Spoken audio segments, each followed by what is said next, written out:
বন্ধুরা, বাবলি রান্নাঘরে তোমাদের অনেক অনেক স্বাগত জানাই। আশা করি তোমরা অনেক ভালো আছো, সুস্থ আছো। আমিও ভালো আছি। আজকে আর একটা রেসিপি শেয়ার করব আপনাদের সঙ্গে। আজকে একটা ডিমের তরকারি শেয়ার করব। ডিমগুলো সেদ্ধ করে আমি কেটে নিয়েছি মাছ বরাবর, আর এখানে আলু আর পটল কেটে নিয়েছি। কড়াই বসিয়ে দিয়েছি, কড়াই গরম হয়ে গেছে। সর্ষের তেল দিয়ে দিচ্ছি। তেলটা গরম হয়ে গেছে, এখানে আমি একটু তেলে লবণ দিয়ে দিচ্ছি আর একটু হলুদ। এবারে আমি ডিমটা দিয়ে দেবো।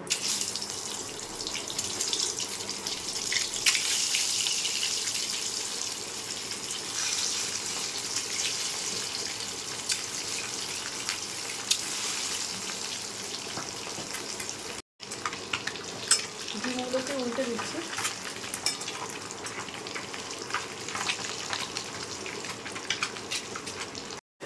ডিমটা ভাজা হয়ে গেছে, তুলে দিচ্ছি।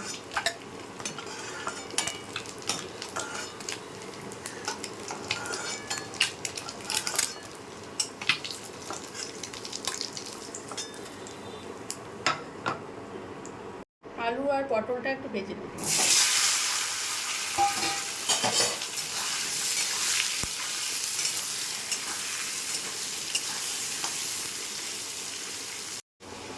আলু পটল ভাজা হয়ে গেছে, এবার তুলে নেব।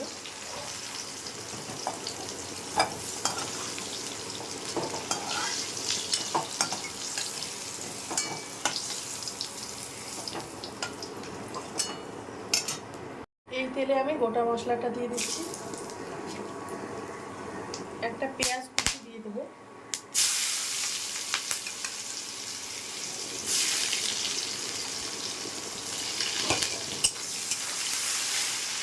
পেঁয়াজটা ভাজা হয়ে গেছে, এবার একটা টমেটো দিয়ে দিচ্ছি।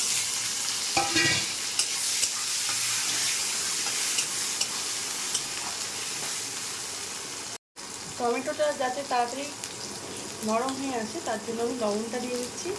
লবণটা আমি একবারে দিচ্ছি, আর তরকারিতে আর লবণ দিব না, একবারে দিয়ে দিচ্ছি। এতে টমেটোটা তাড়াতাড়ি নরম হয়ে আসবে। সেখানে আমি হলুদ গুঁড়ো দিয়ে দেবো।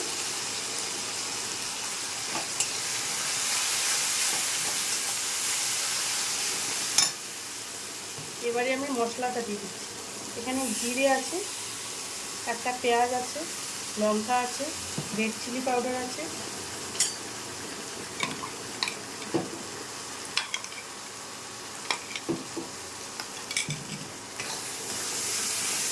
এটাকে কষিয়ে দেবো।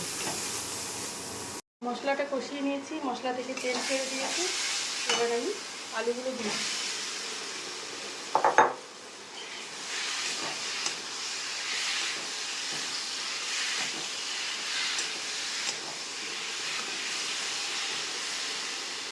আলুটা দিয়ে মশলার সঙ্গে আমি 1 মিনিট খানিক দিয়ে মশলার সঙ্গে আমি 5 মিনিট খানিক কষিয়ে নিয়েছি। এবার একটু জল দিয়ে দেবো সেদ্ধর জন্য।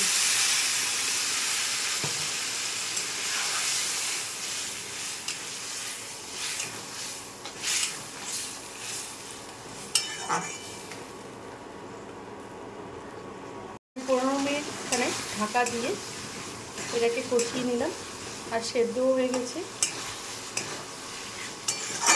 এবারে আমি পরিমাণ মতো ঝোলের জলটা দিয়ে দেবো।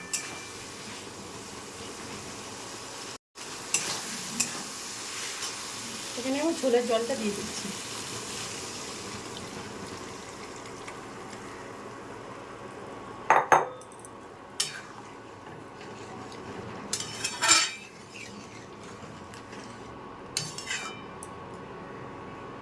ডিমের ঝোলটা রেডি হয়ে গেছে, এবার গরম মশলাগুলো দিয়ে দিচ্ছি।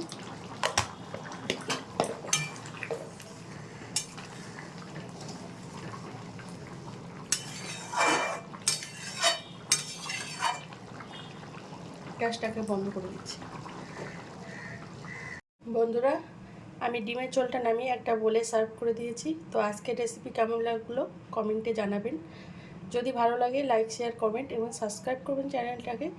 ভালো থাকবেন, সুস্থ থাকবেন। আর ফেসবুক পেজ থেকে যারা দেখছেন আমার পেজটা ফলো করে দেওয়ার অনুরোধ করছি।